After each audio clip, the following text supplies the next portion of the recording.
Assalamualaikum warahmatullahi wabarakatuh.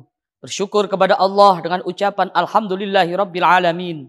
Bersolawat kepada junjungan kita Nabi besar Sayyiduna wa Maulana Muhammad dengan ucapan Allahumma sholli ala Sayyidina Maulana Muhammad.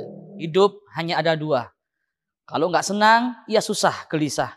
Kalau nggak kaya, ya miskin. Inilah kehidupan sehari-hari. Kapan sih waktunya Allah itu rindu kepada kita? Kapan sih waktunya Allah itu kangen kepada kita? Gampang, Allah tinggal kasih ujian kepada hambanya. Allah tinggal kasih musibah kepada hambanya.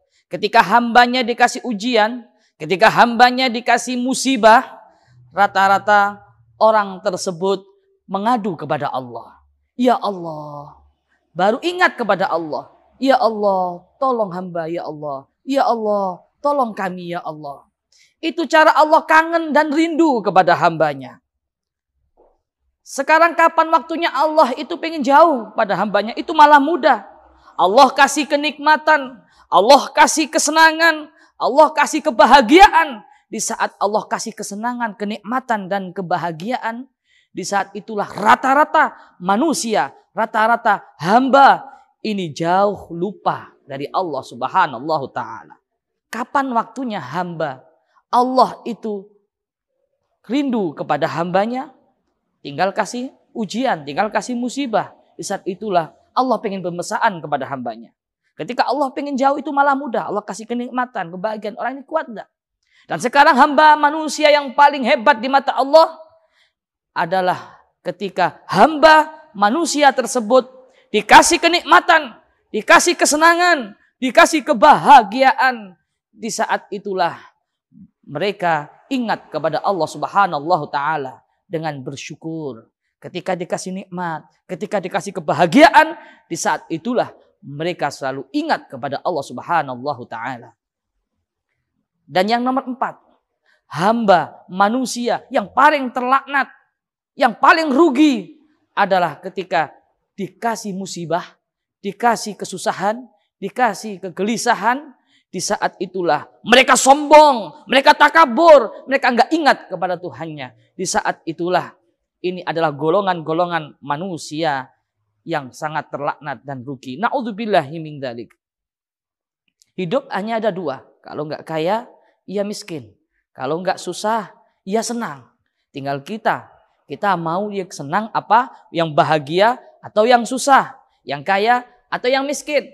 Ketika seseorang dikasih hartanya yang melimpah, dikasih kebahagiaan yang melimpah, gimana caranya supaya Allah itu kasih nikmat yang melimpah ruah? Gimana caranya supaya Allah itu kasih kebahagiaan ditambah terus kenikmatannya? Ini bagi orang yang kaya, itu ada caranya bersyukur. Gimana cara bersyukurnya orang yang kaya supaya ditambah lagi kenikmatan hartanya, ditambah lagi bisa merasakan kenikmatan hartanya? Maka dengan cara bersyukurnya orang yang kaya, yaitu adalah dengan sedekah, dengan dermawan. Kalau pengen harta kita ditambah oleh Allah dan bisa barokah, maka jadilah orang yang dermawan. Ini adalah cara bersyukurnya orang kaya.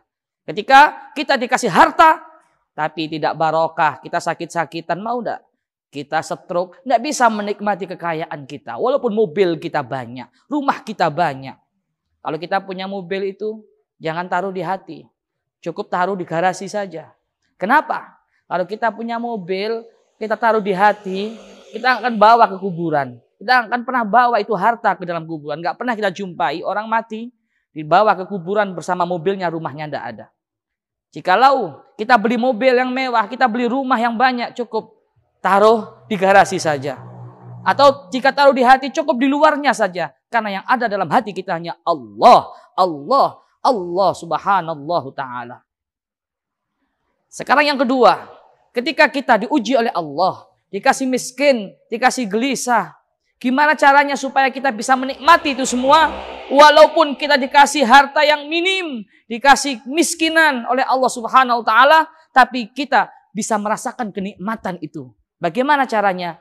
Bersyukurnya orang yang miskin, bersyukurnya orang yang miskin hanya dengan beliau ikhlas menerima semua yang diberikan oleh Allah. Keadaannya bagaimanapun beliau tetap ikhlas. Semoga kita semua dilapangkan dada kita. Kenapa harus dilapangkan dada kita? Kalau dada kita sempit, maka kita nggak akan bisa menerima pemberian dari Allah dalam keadaan bagaimanapun susah. Ibarat kamar. Kamar ini kalau dikasih 100 orang itu nggak muat.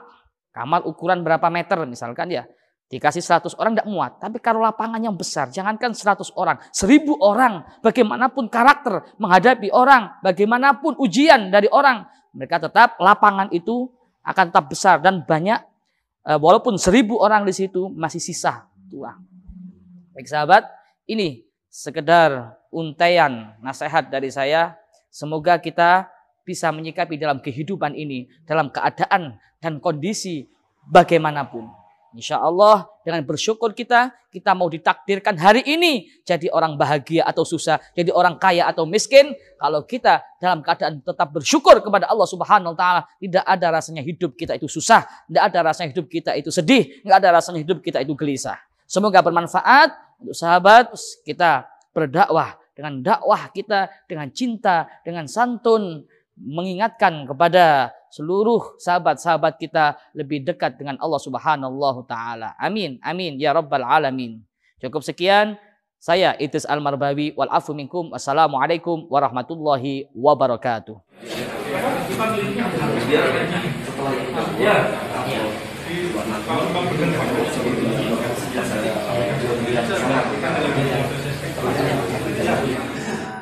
Dengan hati yang sangat senang.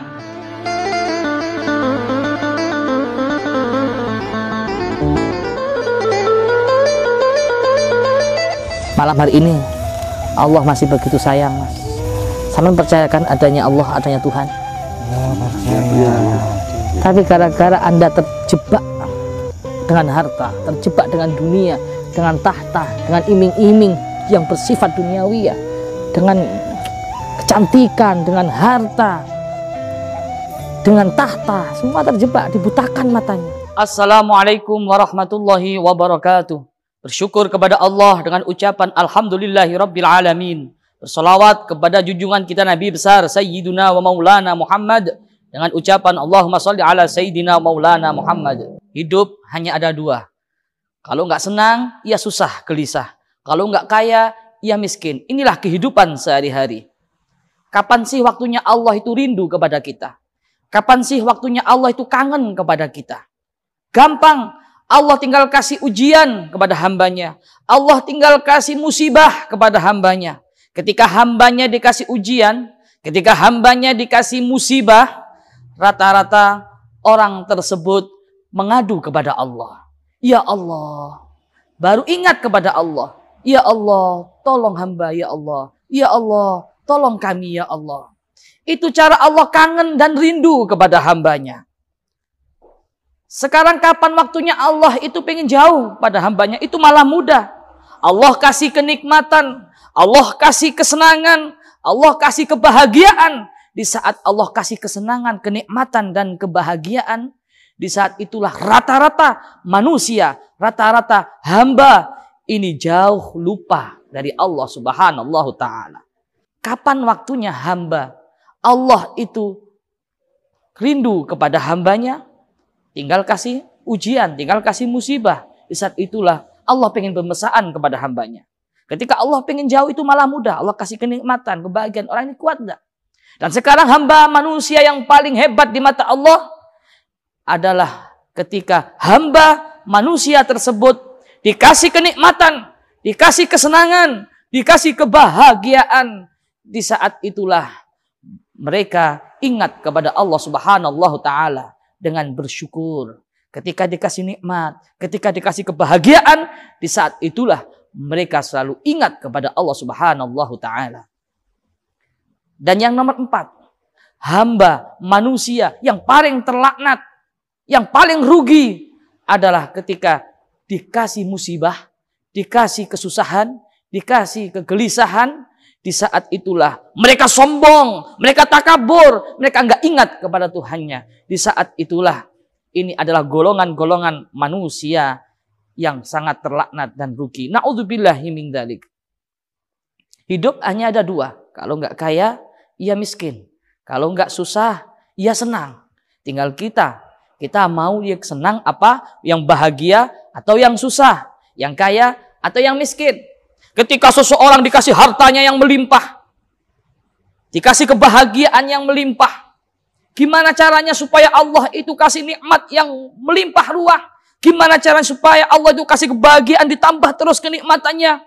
Ini bagi orang yang kaya, itu ada caranya bersyukur.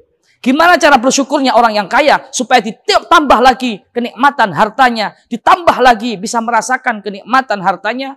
Maka dengan cara bersyukurnya orang yang kaya, yaitu adalah dengan sedekah, dengan dermawan.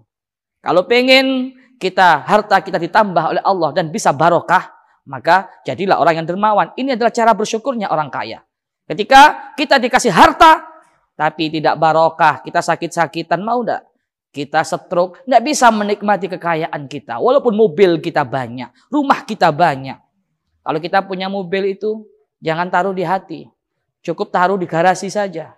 Kenapa? Kalau kita punya mobil, kita taruh di hati, kita akan bawa ke kuburan. Kita akan pernah bawa itu harta ke dalam kuburan. Enggak pernah kita jumpai orang mati, dibawa ke kuburan bersama mobilnya, rumahnya enggak ada. Jikalau kita beli mobil yang mewah, kita beli rumah yang banyak, cukup taruh di garasi saja. Atau jika taruh di hati, cukup di luarnya saja. Karena yang ada dalam hati kita hanya Allah, Allah, Allah subhanallahu ta'ala. Sekarang yang kedua, ketika kita diuji oleh Allah, dikasih miskin, dikasih gelisah, gimana caranya supaya kita bisa menikmati itu semua? Walaupun kita dikasih harta yang minim, dikasih miskinan oleh Allah subhanahu wa ta'ala, tapi kita bisa merasakan kenikmatan itu. Bagaimana caranya? Bersyukurnya orang yang miskin, bersyukurnya orang yang miskin hanya dengan beliau ikhlas menerima semua yang diberikan oleh Allah. Keadaannya bagaimanapun, beliau tetap ikhlas. Semoga kita semua dilapangkan dada kita. Kenapa harus dilapangkan dada kita? Kalau dada kita sempit, maka kita nggak akan bisa menerima pemberian dari Allah dalam keadaan bagaimanapun susah. Ibarat kamar. Ikamar ini, kalau dikasih 100 orang, itu nggak muat. Kamar ukuran berapa meter misalkan ya. Dikasih 100 orang nggak muat. Tapi kalau lapangan yang besar, jangankan 100 orang, 1000 orang, bagaimanapun karakter menghadapi orang, bagaimanapun ujian dari orang, mereka tetap lapangan itu akan tetap besar dan banyak. Walaupun 1000 orang di situ masih sisa tuang. Baik sahabat, ini sekedar untaian nasihat dari saya. Semoga kita bisa menyikapi dalam kehidupan ini, dalam keadaan dan kondisi bagaimanapun. Insya Allah dengan bersyukur kita mau ditakdirkan hari ini jadi orang bahagia atau susah, jadi orang kaya atau miskin. Kalau kita dalam keadaan tetap bersyukur kepada Allah Subhanahu Wa Taala, tidak ada rasanya hidup kita itu susah, tidak ada rasanya hidup kita itu sedih, tidak ada rasanya hidup kita itu gelisah. Semoga bermanfaat untuk sahabat kita berdakwah dengan dakwah kita, dengan cinta, dengan santun, mengingatkan kepada seluruh sahabat-sahabat kita lebih dekat dengan Allah Subhanahu wa taala. Amin. Amin ya rabbal alamin. Cukup sekian. Saya Idris Al-Marbawi wal afu minkum. Wassalamualaikum warahmatullahi wabarakatuh.